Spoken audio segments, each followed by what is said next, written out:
everybody, and welcome to our second episode of Embracing the Spectrum. Today we have again with us Spencer Deppes and Marcos Petrie, and they'll introduce themselves in a second. And we're going to talk today about socializing in adulthood for people with autism. We'll introduce ourselves. My name is Brian Mischler. I'm a licensed clinical social worker at the Trevett Center. If we go down the list on my thing today, Spencer is next. Hey guys, I'm Spencer Deppes, and I'm also a behaviortician at the Trevett Center. And I'm also an advocate of autism.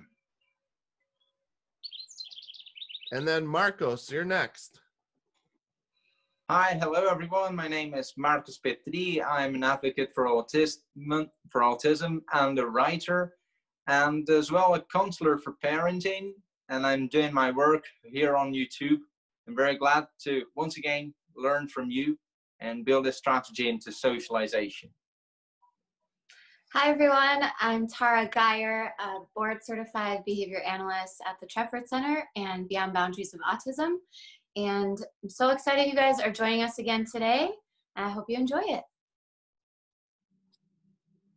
So, starting off, socializing is often considered a difficult thing for people on the autism spectrum. Can you guys give us like some background into like your thoughts on the topic? For sure. Socializing is a very difficult process for me because, at least from my standpoint and my viewpoint, I feel that I make it way too complicated.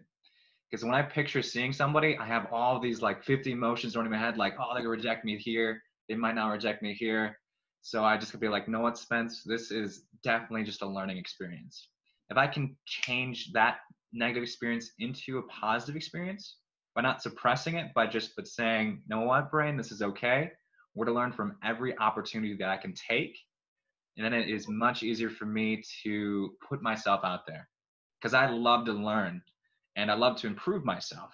That's why I like doing what I do. And if I put that in my own terms that agrees with my blueprint and how I act, then it's much easier for me to put myself out there and to socialize with other people. And for me, socialization is unpredictable.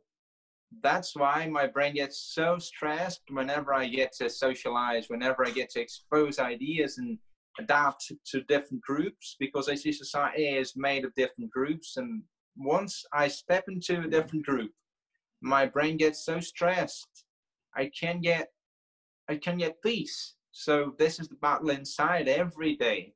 I have to get inner peace. I have to be settled, and then I start again. This is why it becomes so hard.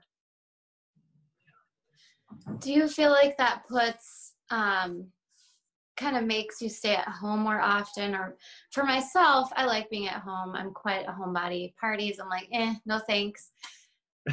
Maybe I'm just weird, but this is, is that what it feels like for you? Because you just rather would not go into that environment? I'm smiling because I definitely do agree, Tara. For me, I hate bars so much. For the last 22 years, I'm 23 this year. I told myself I was a victim. I never wanted to leave my house. I always wanted to do stuff that I enjoyed, but was really not helping me in the long term or other people. And I told myself, this is enough. I have to do something that's bigger than me, because you can have absolute freedom and you can like stay at your house, but if you're not contributing, then it feels like the worst feeling. It feels like someone's stabbing you over and over. And that's why I had really big depression. I almost killed myself one time, and I was like, this has to stop. This is terrible. I have to find something that is bigger than me and meaning. That's why faith is a really big important thing in my life. That's why I'm always learning. I'm always growing. But at the same time, like Marco said, when there's a new group, it is a very scary feeling. But at the same time, like I said before, I have to acknowledge that fact, but then tell myself, know what, Spence, this is a great opportunity for me. But getting back off that tangent, Tara, yeah, my my blueprint that I'm trying to change at the moment is just staying at the house and not doing anything. So that's something I'm just changing little by little. And I'm happy that I'm making huge progress in that. Yeah, I think you really hit on the head with you just have to push yourself to do it. I do, yeah. That's the ultimate bliss feeling. It's scary at first, but if you get through it, it's the best feeling ever. So that's pretty similar to acting, in which you have to constantly go to auditions, and every audition is terrifying. Yeah. And I had a good acting teacher that told me, look, if you're just in your head constantly having those negative thoughts, you're worried about all these different things, you have to project the idea or let yourself think of the idea that that person watching you isn't thinking those things. They're not going, oh, Tara's going to mess up now. They're like actually rooting for you. They want you to do good. They want you to be the next person in the room that's going to wow them. So they are like your cheerleaders. And that's kind of the same thing as like, when I talk to you, I'm not sitting there thinking, oh, what is Spencer going to say next? Oh my gosh, this is going to be terrible. You know, you might have those thoughts in your head, but no one around you is ever thinking that. And like 9 times out of 10, we're all thinking that about ourselves, and we're all being like self-obsessed in that way. So like, it's kind of a cool thought to think, if we're all thinking like this, maybe we can just not. Maybe we can just realize, hey, you're doing awesome too. You know, yeah. It's kind of it's weird, because I really do think most people are in their heads a lot of times, and like they'll say something and be like, oh my gosh, that was so dumb. Why did I say that? And the person you're talking to never thinks that way. I definitely do agree. Tara, I think that's a really good, like what you said was perfect. I've been really happy that I've been kind of like self-knowledging myself a little bit. And I figured out how that really relates to the stuff you were saying. And every human has 6 needs. You know, we have certainty, we have uncertainty, we have significance, which is a really big part of my life. And we have love and connection, which I haven't really made that much in my life. And then our 2 major ones is growth and contribution. And we all have these 6 needs. And if we can figure out which one is which, then we can actually figure out how to get into our blueprint and figure out how to be the best human being we possibly be. So it's been a really cool journey as well, seeing how far I can explore myself there. You know, Spencer, these 6 steps you say, they are kind of a map to society, because if you are certain what you want, if you have value to give back to society, if you want to go somewhere, if you know yourself, then other people are naturally going to let you in. Yeah. Right. And that's the really cool thing about autism, is that you have to know yourself, because we are always like challenging our self-belief every single day of the second. Like, I always have negative emotions. They're never going to go away. It's just, how do I not, because I always wanted to suppress them. But the more I'd suppress them, the more they would just explode out after a month. It would just be terrible, because that'd be really good. But then I figured out, like, why not? No more suppressing. Let's just agree with these negative emotions and call them calls to action instead. Because I feel, in my opinion, that when you fail, you ponder. When you succeed, you party. So when you do party, you kind of fail again. But if you ponder, you actually grow that much more when you fail. So I tell myself that there's always a reason for everything in our life, no matter what. And why do we party more than we ponder? I wonder this. Now you said, I keep on wondering every day, how do we come to this? We succeed and we party and we forget all the paths we've been through. It's the thing that affects me. How do I let this happen? It's the battle I always have. I don't know if you have this too. Oh, definitely. But how can I possibly be partying when I want to plan, when I need to plan the next step? I think the first step, like I said before, for 22 years, I was playing the victim. So you have to be absolutely honest with yourself. You have to like really dig deep. Like you're an onion, you're a self-awareness onion. It's really hard to dig deep in yourself because it's a painful experience. No one likes doing it, but you have to do that. And you have to see how you really interact. And you got to be totally honest. You can't tell anybody yourself the story. And everything that happens, regardless of what happens, is 100% on you. Because if you blame someone else, that doesn't really matter. That you can't change that. You can change yourself, you can't change others. So being totally honest is the first step. And then finding that pathway is the second step where you want to become. Yeah, but sometimes you miss that. It's good you read that book because you never miss that again. And I didn't read that. I'm hopefully going to read it in the future because I see it taught you a lot. And I need to learn some strategies. So are you kind of saying, Marcos, that you don't give yourself time to celebrate like the small achievements, and that you're always pushing for more and more and more, never really satisfied with the amazing things that you're doing? So I celebrate, yes, I celebrate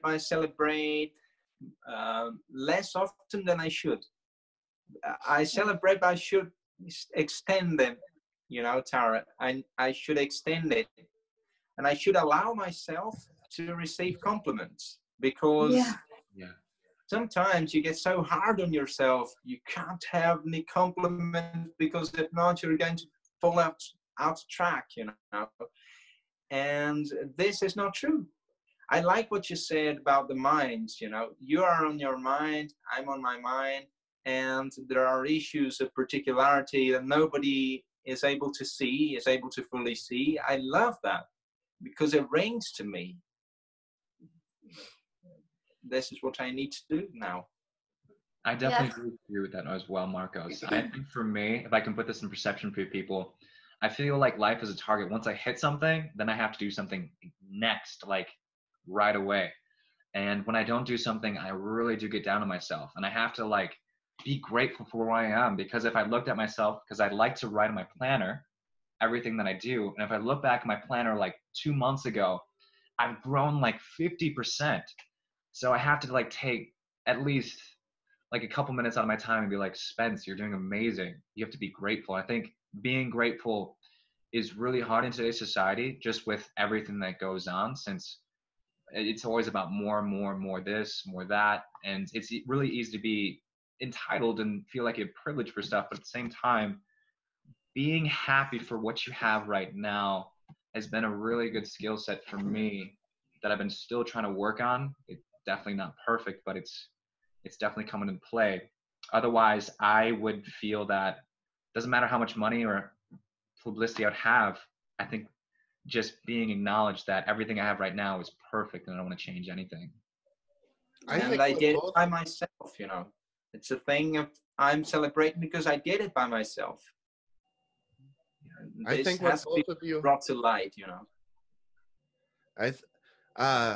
In our leadership group, we showed a video on Sean Akers, and he's kind of an advocate for positive psychology. I don't remember if you remember seeing that, but he talks about how often when we have marks and we connect our happiness to goals in our life, that we never achieve happiness, because when you reach a goal, you just set the next goal. If you reach a sales mark, you just increase your sales mark. And so you get there and it's happiness for a second.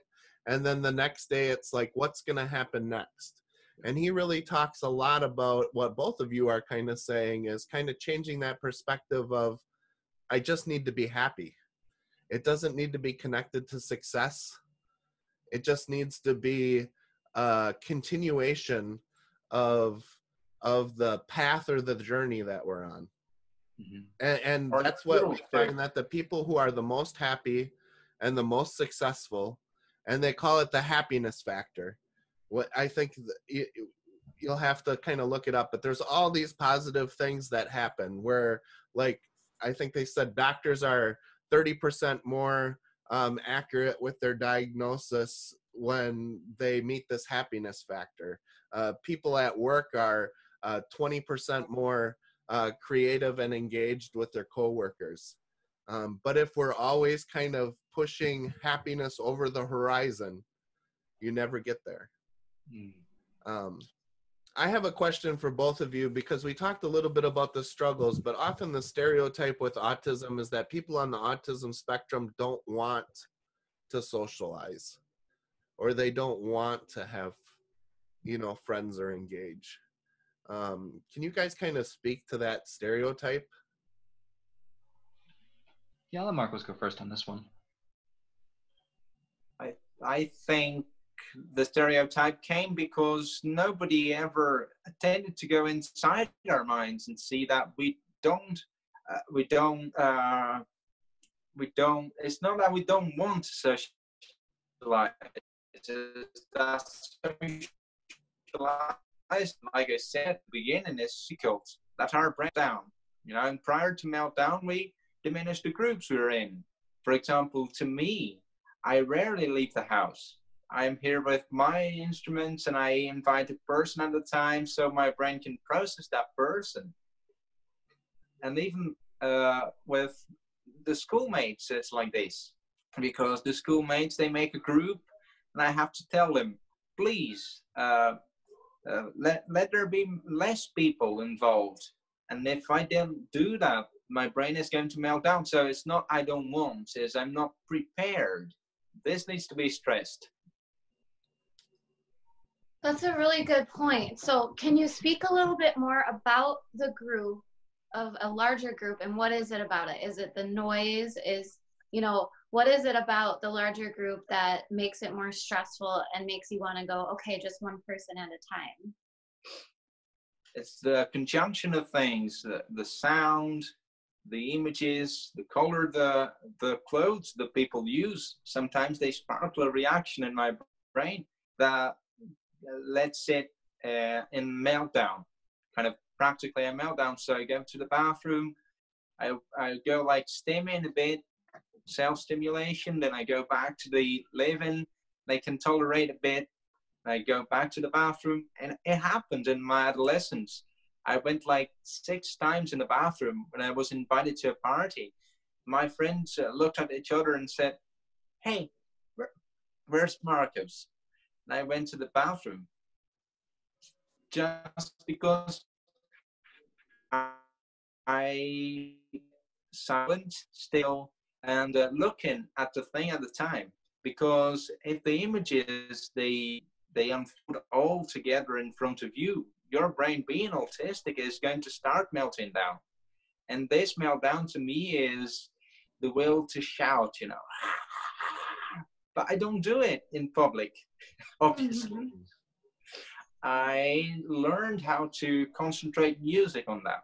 So I imagine a Metallica record playing in my mind. Whenever the group is so crowded, I get like, so, but I do it in the bathroom, so people don't judge. So did you learn that on your own? We would typically call it like self-regulation techniques. Did you have someone walk through different things with you on, what you could do to be socially appropriate in that moment? Or are these things that these tools that you've kind of collected throughout your life by yourself? Comes much to the support of my parents, because they started like in bits. They know that tendency in me. So they came up with this, let's go 15 minutes. You can stay on the appointments for 15 minutes. Then the next week, 20 minutes. Then the next 30, and so on. So they gradually involved me in challenges and made my mind ready for what was to come. That was the interesting strategy. And if you talk to my mother says, I didn't understand a thing about this. I went on my own perception. I went on my own observation, what Marcus needed. And it turned out right. And when I got to the college, my colleagues noticed the struggle, and they separated the biggest groups into tiny cells of groups. So 3-4 people around me doing the things that's supposed to be done by the major group in the classroom, which made me very happy and very adaptable. Very adaptive. That's exactly what needs to be happening everywhere. In jobs, in schools, we need to be changing the environment so that people can function at their best qualities and live their best lives. That's what it comes down to. We need to change ourselves. We need to change the environment. We need to be completely accepting and willing to make these changes for everybody. And I don't think that people a lot of times are even aware. Like the thing you said about the shirt and that shirt, the clothing sort of triggering you. I have thought about that in the past, but then it's kind of been like out of my mind. But hearing it again, I'm like, gosh, I need to think about that all the time with kids I work with. Like, maybe I shouldn't wear this today because it could be distracting, you know? I love that point, because I definitely don't think people think about that often. Yeah, and the tone of voice too, the glances you give, the gestures you make, because when people make a lot of gestures, my brain goes in meltdown too, because Did I it just doesn't do that? decide whether, what? Did I just do that? I get animated. No. I was just putting examples here. No, you didn't do that. You didn't do that. But there were times where people did it, because I don't know if in America you have this this issue, but in Brazil we talk a lot through gestures. So we go like talking, and when people come to talk to me like this, I don't know if I pay attention to your hands, or I pay attention to your voice, or I pay attention to the subject, and my brain goes, then I kind of shut down all the functioning in order to prevent a meltdown. So I retain less content, I pay less attention, I retribute a lot less. It seems on the outer side that I'm not interested, but in fact it's a shut down brain. Mm-hmm. The shutdown brain preventing meltdowns. You know? It's almost like protecting yourself then? Yeah. Like a safety measure? Yeah. Okay. Spencer, describe to me a little bit about like socializing and like how you prefer it. You seem to be, you know, because we work together. Sure. And like I feel like everybody is like, Spencer's so social. But Yeah. they I mean, we know each other a little bit better, and I know that that's often a struggle for you. I think so too. Well, just going back to everybody, I just wanted to make a point. I was reading this book, when we're first a baby, we have no limitations whatsoever except loud noises and fear of heights. So I think when we come to this world, we have these negative beliefs, or not. We see something and we get scolded for it, or something does not work and it's very traumatic for us. So what happens with an autistic brain, in my point of view, is that it's almost like PTSD. It just keeps going back and back and back. It's like rewind. It's like watching a movie over and over and over. And what happens is, when you make a habit of it, it is very hard to change that behavior and that blueprint.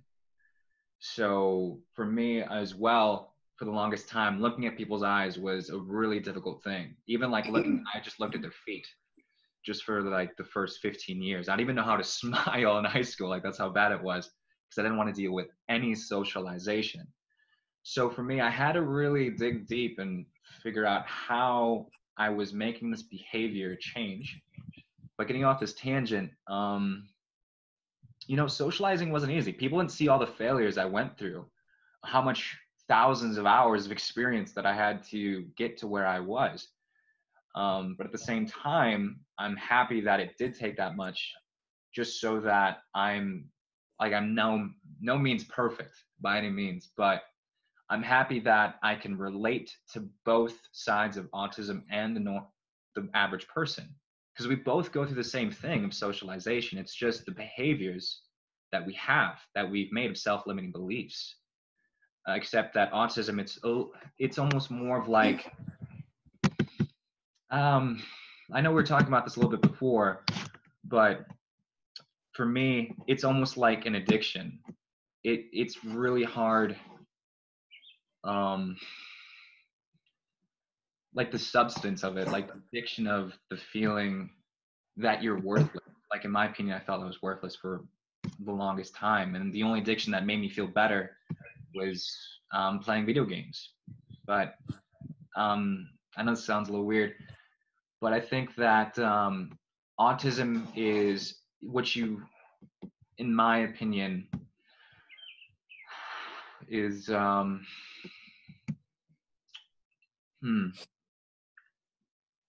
I would say it's more about how to live on the highs and not really worry about the fear of everything. However, in reality, you have to have both. So I know that was a little strange topic there, but that's my type of socializing, is that I have to figure out the fear and my strengths to be who I want to be. But at the same time, I feel that autistic people just have this, we just have this really big self-limiting belief, and it's like it is so hard to break, because it's always going to be there regardless of whatever happens. It's just embracing being autism, you know? Spencer, are there environments like Marcus said that make it easier for you to engage? Yeah, definitely. I think my environment now that I really love going to is the gym, because every day I go to the gym for about a good 2 hours, and for me to change my state of mind is to work the hell out of it. You know, I'm sweating profusely. That is the favorite part of the whole gym, because it just makes my state of mind. Another thing that I've been really doing, I got this from Tony Robbins, is just putting your shoulders back and almost looking like a Wonder Woman pose, because actually you gain like 20% testosterone. It lowers your cortisol, your stress hormone, and it actually works. So like when I want to call somebody, I just go like this for 2 minutes and I feel great, and it changes my whole transition. Oh my gosh, that's an awesome tip. But the bar is terrible, like anything like that. Or if it's a new environment, it is definitely terrible. But I think it's just gaining experience, you know? Just you got to keep failing in order to succeed, because Building that that's tolerance. the far right of failure. So if you're in one of those environments like a bar, what kind of coping strategies have you come up with? Well, besides taking the drink, I guess. well, Tara, that's a great question. For me, I just got to talk, you know? I got to put myself out there.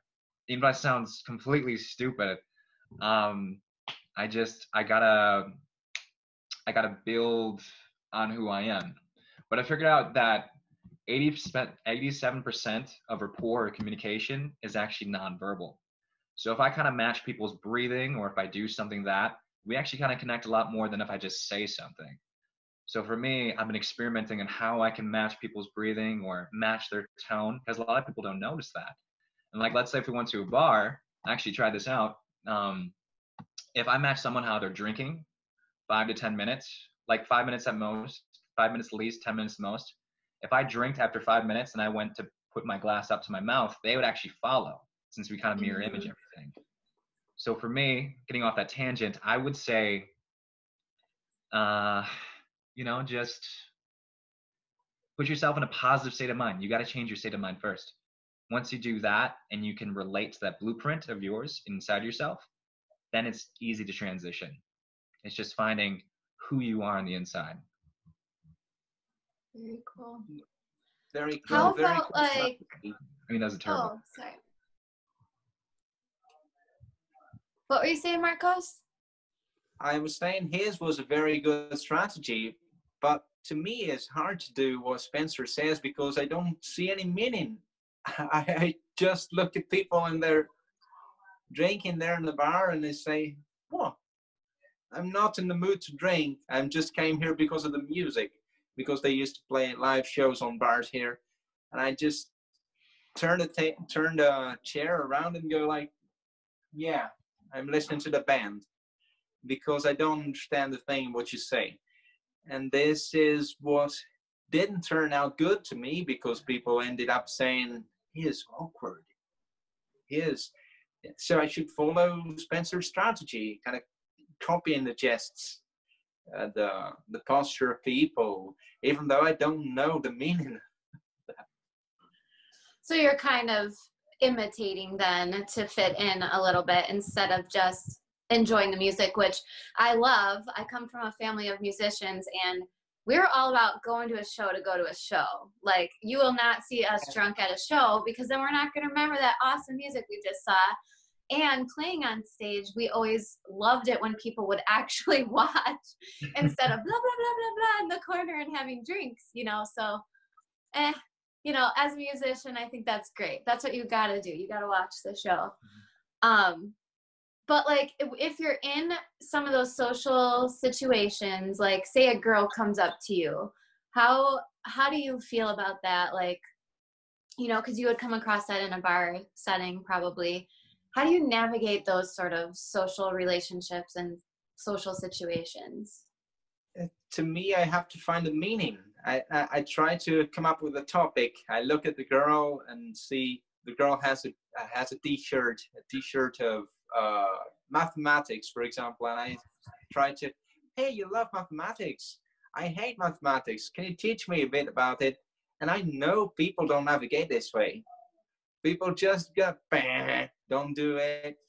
Don't do only a topic. Stick to the context. It's very, very hard. I don't have an anchor, so it's very hard. It's like the ship goes out to the sea and never goes back if I don't have any planified topic. Well, Marcos, I think you said last time you currently have a girlfriend. Yeah, I have.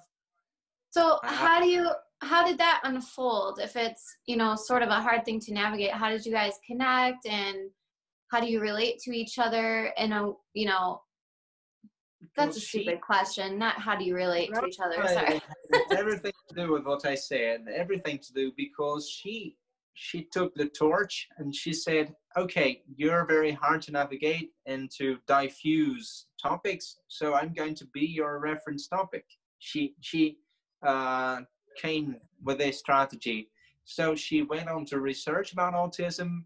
She went on to pass me articles about autism. She went on to talk about things. And sometimes she says, hey, what do you want to talk about today?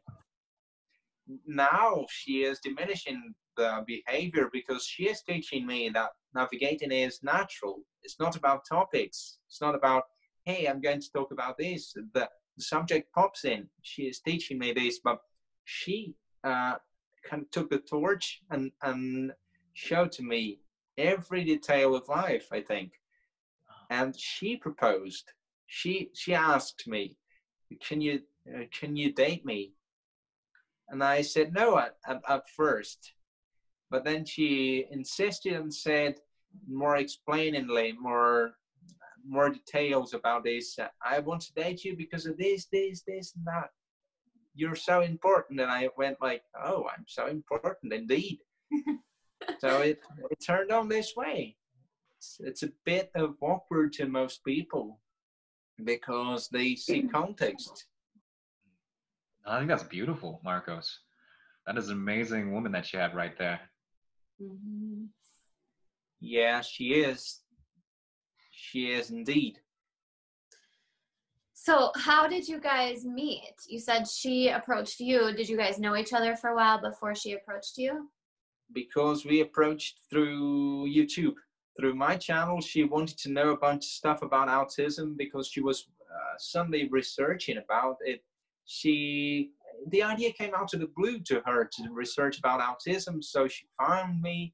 She thought the interesting things about autism were amazing, and she started to write me, and I started to write her, so she proposed, and she sent me videos. We did it all by distance because she lives in a distant place, and it all goes fine with her lead because I apparently have no lead for human relationships, just for music, mathematics, and history, documentaries, stuff like that. That's very awesome. She sounds like a keeper for sure.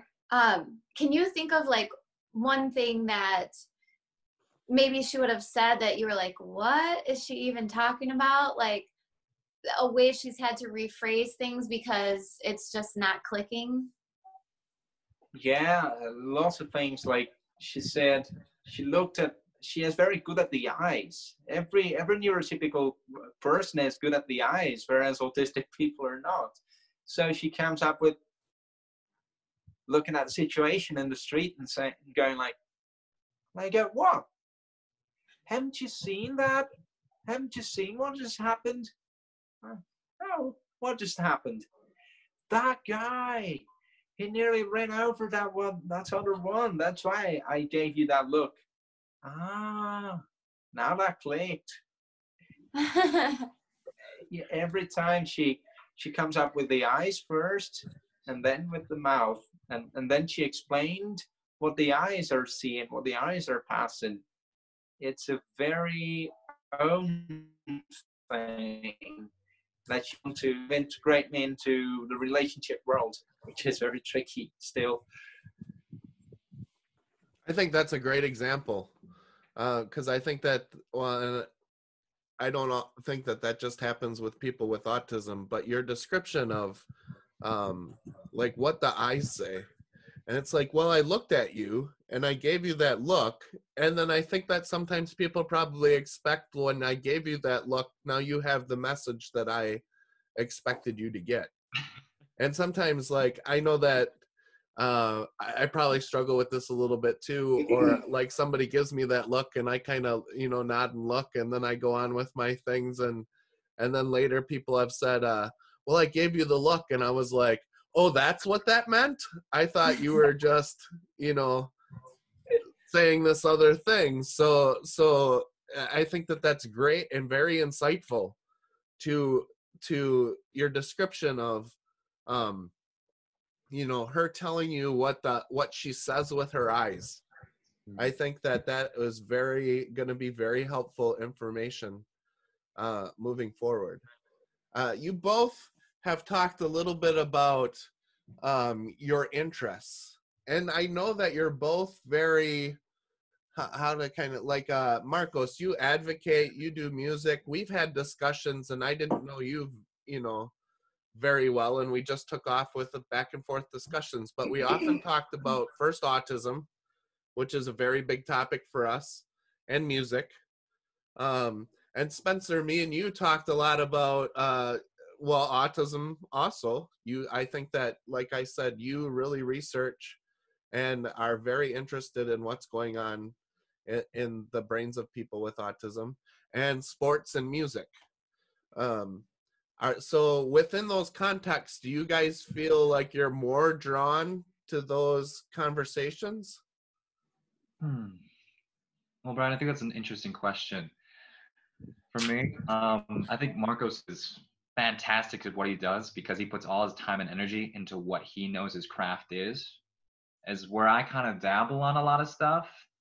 But what's funny is I get the best feeling of when I actually kind of communicate with everybody else and kind of share my expertise and learn new knowledge, how to become a better person. So getting back on the question, what you were saying, I think for me, it's I think the communication on that part is definitely something I want to put a lot more emphasis on, and advocating about autism and putting like my own YouTube channel out there and just doing it and not telling myself a story that it's not going to work. So I think that's going to be something that I really want to do and pursue. Awesome. How about you, Marcos? I think coming up to the topic, being drawn to these things they are my anchors. They are the anchors for the boat, not to get lost in the sea. And once I'm reading, writing, researching, talking about music, I'm comfortable because I'm not going to have the state of crisis, the meltdowns. I said, I'm going to be at peace. And once I get the things I love and put them to community, I'm going to have strength. So I have strength and peace, and it satisfies my necessities in life. Gotcha, Marcus. So would you say that with that strength and peace, it's something that's greater than yourself? So it gets like the ultimate feeling of just blissfulness for you? Would you say Yeah. something that's like, you know, that you're helping society, but also helping yourself at the same time? And I know that society is going to give me the helping back, you know, because Yeah. it's going to learn, it's going to integrate autistic people. And that's when I'm going to start, okay, there's room for us. Yes. Oh my goodness. Can you give words of advice? So what can a communication partner do to make a social situation easier? You already mentioned not incorporating in a ton of gestures as one. But is there anything else you guys can throw in just to help everyone else realize, hey, maybe do this a little differently? That might help.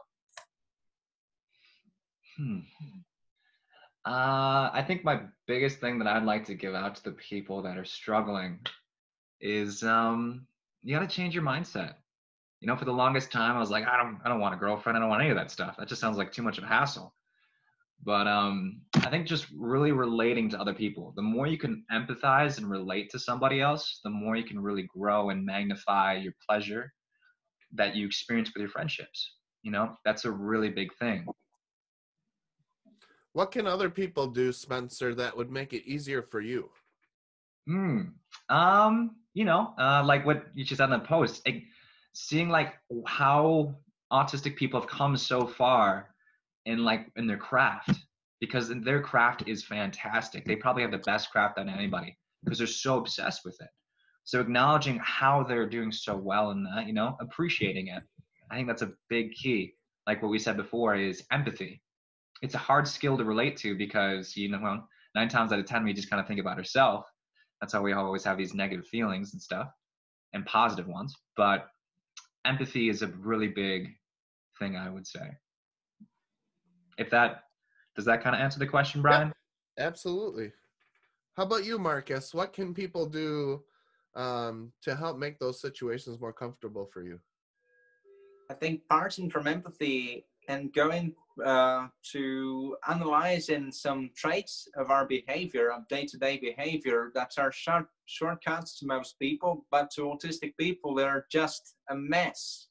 Like slangs, like shortening some words, like, let me give you an example. People say, I put an ad on the newspaper. What's the ad? Advertisement then. I put an advertisement on newspaper. I'm going to call, in Brazil, people tend to make words in English to put in some bars, restaurants, and so on. And one day I went to the restaurant and there was BBQ. I'm gonna eat barbecue. And I looked at the plate, BBQ. It's not barbecue, it's BBQ. No, it's the short term for barbecue. And they discuss with me because they want to shorten things and they don't realize that we are literal, we are concrete. And I take longer to make the association between the normal form of the word and the shortened form of the word. So a bit of an advice to that would be speak clearly. And of course, you can introduce your slangs, but explain me what it is, right? Because people, they tend to kind of pass you by if you don't understand the thing. So rephrase your question. Then you're going to stretch into the world of autistic people. Very good. I agree with that too. Both of those things were very helpful. What do you think that parents could do to help their children? Like, what kind of situations could they assist their kids in to provide like social opportunities that aren't overwhelming? Like, what would have been helpful for you when you were younger? Or were there situations that you were pushed into that just made it, like Spencer, you talked a little bit about the traumatic experiences of those. I can only imagine that then you were put in experiences that were overwhelming in some way and then ended up negative. Like, what is a good situation, if you can think of any, okay, that would be beneficial? Like when I was starting to grow up, like, yeah. I think a big one for me for moms and dads out there. My mom was a child therapist, very successful at what she does. However, when I wanted to wear sweatpants, she let me wear sweatpants until kindergarten through 5th grade. And I wanted to use sweatpants 6th grade. However, she's like, we can't do this. However, she was pushing me lightly, not like over the top, but just enough where I had to almost be like a small adult, like be a little bit more independent. That's what I've noticed as well, is that I'm still trying to be a little bit more independent, and I have to almost be accountable for my own actions. So being a little bit more tough love, I think, is the key in some certain instances. For me, it really it made me grow a lot much faster. Otherwise, I feel like I would just stay in that small bubble for the rest of my life. I think my mom and dad really pushed me that the fear is where the successful lies. Because if I'm in my same bubble, I'm not going to learn. I'm not going to grow. I'm just going to be the same person regardless of what happens. So I think there has to be some tough love, in my opinion. So some tough love, but not to the point where it creates like almost a traumatic experience. Yeah, definitely, yeah. I think it'll be like a traumatic experience for them, like when you first start off, because that's the first thing. But it's hard to explain since I don't really remember a lot of my childhood memories, except that I never liked my food touching, so they would mash my food together. Otherwise, clothes. I liked like martial arts judo. I saw my brother do it, but I hated the cotton gi. It was so rough. I hated that texture, but I got used to it after a while. It was a very traumatic experience, but seeing my brother, who was a bigger value than myself, I was like, well, I want to be like my brother. So that was a really big key for me to transition and get rid of that touch feeling, since I was wearing a very stiff gi. So I think the key is finding something that they enjoy more than they don't like. I think that that's important. So you'll be motivated by something, and to find that thing that has value. Yep, you got to find their niche, what they enjoy. That's better than themselves, or greater than them. And those things kind of also were your strengths. So within the context of your strengths, you were able to overcome some of those deficits because of the topic material. Is that accurate? That is 100% accurate. That and building tolerance to things, because it sounds like you may have been a picky eater and mom was like, you're getting it all. We're getting it all. You're going to like this food. Because I remember seeing you at lunch one time, and like one of the activities at work, and like your plate was just all mushed together. I was like, you can eat like that? You're like, yeah, my mom made me. So this is what I do now. Like, wow, impressive. I can't do that. But I think that's really important. I know, Marcos, you mentioned your parents doing the same thing with building your tolerance in social engagements, like starting out 10 minutes, 15 minutes. So can you speak to that a bit more? And then anything else that, any advice you would give parents?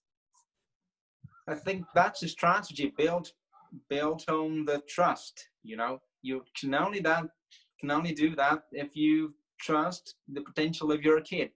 My mother and father, they always say, Marcus, I trust your potential, and I give a bit tough love to you so you can reach higher points in your life. This is an advice that I would like to share, because parents today, they think, hey, ASD, it does not need to be pushed because if not, it's going to provoke a meltdown. Not.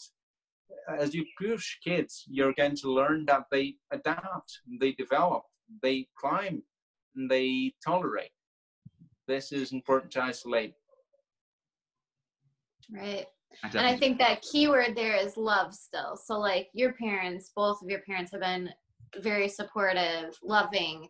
They're just doing less for you, so you do a bit more, and so you learn and grow. So that tough love, just kind of explaining how we're talking about tough love, because I think people can kind of take tough love in different ways, like, hey kid, just do it. That's not what we're talking about. They're definitely supporting you and helping you grow, which is awesome. I think a good example is like a baby trying to walk for the first time. You're not going to just, if the baby keeps falling, it's like, well, you can't walk, baby. You're not going to walk. It's It's like, no, the baby's going to try to keep walking until he figures out how to walk. So I liked Marcos's thing where you just got to be more transitional. You got to put yourself in different ways, be more flexible. Yeah, and there's a quote I like to address what Tara said, is that if you don't know anything, if you don't have any contact with the structures to support your kid, then be that structure. There's a doctor in Brazil that says it.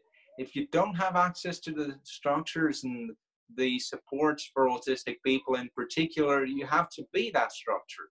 How? To study autism.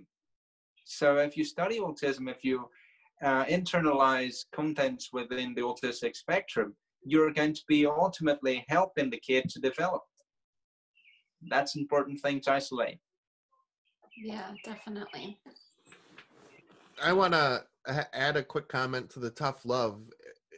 You definitely need the push, but I think what both of you are saying is that it was done in very small, easily manageable situations. For sure, it has to be simple. It can't be with all, like, just enough where you can get through the day. That's not traumatic. That will not be not like a lifelong scar or something like that. Yeah. But at the same time, I know for me, and my viewpoint is that I like to suppress things. I can forget things very easily. So for me, I think it was easier for me to get through that tough love environment. But I know how some other people can't really transition since we're all different types of people. But yeah, I think it's just what their tolerance is. Like, I'm going to have negative emotions regardless, but like Tara said was perfect. It's just the tolerance. It's just like, it doesn't faze me as much as it used to. It's kind of like practice. You build up a tolerance. It's not that hard anymore. It's like talking to a girl for the first time. You're like, I can't talk. And then you just build a tolerance. It's like anything. And so for parents, it's important to just really pay attention to the child's warning signs or trigger signs, maybe of, okay, I think we got to back off. I think we're good for today, you know, and really make sure they're not pushing children too hard and to the point of having it be a stressful, traumatic situation. But eating, I think, is one good example. I know we're talking about socialization, but a lot of kids will get really dependent on parents feeding them. And we just like say like, hey, let's just start fading that prompt away a little bit so then they can be more independent. So just doing less, so they start doing more and realizing, oh, I got this. It's kind of the same scenario, like you're kind of 5 minutes at a time. Here, we're going to this store. Cool, see, that was awesome. Like, you did awesome. And then next time a little bit more, a little bit more. So you're continually pushing them, and that's super important, right? But not to the point where it's awful. I think parents know where the kids are going to reach, and then you're going to break the process because you, parent, you know where your kid is going to go. You know the full development of the kid, but you break the process into little parts where the kid can advance, and then you gratify the kid, you celebrate alongside with the kid, and you motivate the kid to make the process of transitioning. Right. Breaking down all those tasks that might seem overwhelming into those little steps or little sections where, oh, that wasn't so bad. Let's go on to the next step. Sure. Not this overwhelming process you have to do. And provide a structure of scaffolding, because the parents are going to be the scaffolding of the development. So that scaffolding is going to support in some tasks. It's going to be less supportive in other tasks. And so the kid can develop in a natural way, in a natural approach. That is a great analogy. I like that. So Brian, do we have any other questions today, or do you guys have anything else you want to talk about? I think I hit all the points on the head. I think the other thing that maybe we could do next time is talk about dating advice just for autism, because we have a totally different mindset than the average person. So it's hard to really connect. So are you talking dating advice like you would like to hear from other people? Yeah, that'd be interesting. Or dating advice on how you're kind of seeing the world and what that means and how people can do things a little differently when it comes to dating? Yeah. Can we do both? That'd be perfect. Both. Yeah. Ooh, we should try to find some more people to join us, I think. Perfect. Yeah. This would actually be cool, Spencer. Do you have any girls that are your age that are friends that could join us? To have sort of like two different, because me personally, I've been out of the dating world forever. Like things have changed. People are on apps doing all this crazy swiping stuff. I'm dating myself, I know, but yeah, I'm not in it. Use any of it, yeah.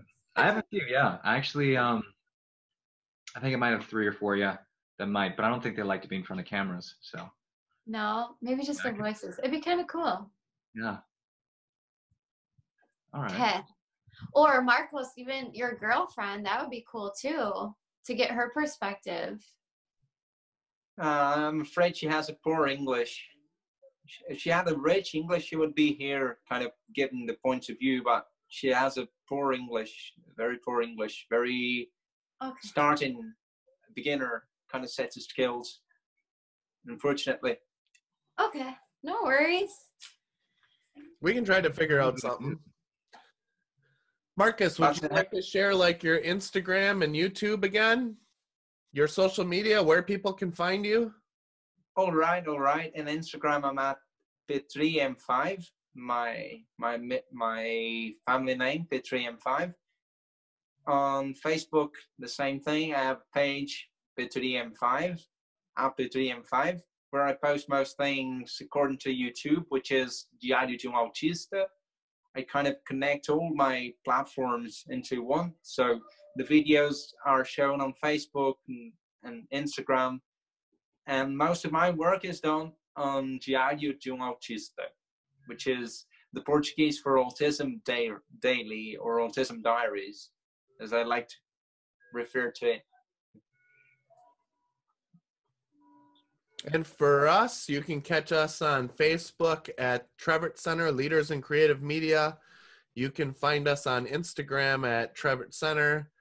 And our YouTube channel is the Trevert Learning Channel. It was great having you guys on again. Tara, is there anything you'd like to say before we wrap up? No, just thank you guys again. This was awesome, and I look forward to next time. Yeah, and mine is just Spencer Deppis on Facebook. I'm going to try to make an Instagram and all that stuff. So thank you guys for joining. It was awesome. We need to encourage Spencer to start a YouTube channel. I think you'd do great. Yeah, absolutely. I was thinking of it too. I was thinking to encourage him. Yeah, I think that you and Marcos should connect outside because I feel like Marcos has done a fabulous job with his social media stuff. I think you could pick up a lot from him. People really want to hear about what you have to say. And so for everybody out there, please like, share, subscribe to everybody's Facebook, ours, Marcos's, Spencer's, and have a great day. And if you have any questions or if you have ideas for future episodes, please comment below and we'll do our best to get to those topics. Bye, everybody. Bye. Goodbye, everyone.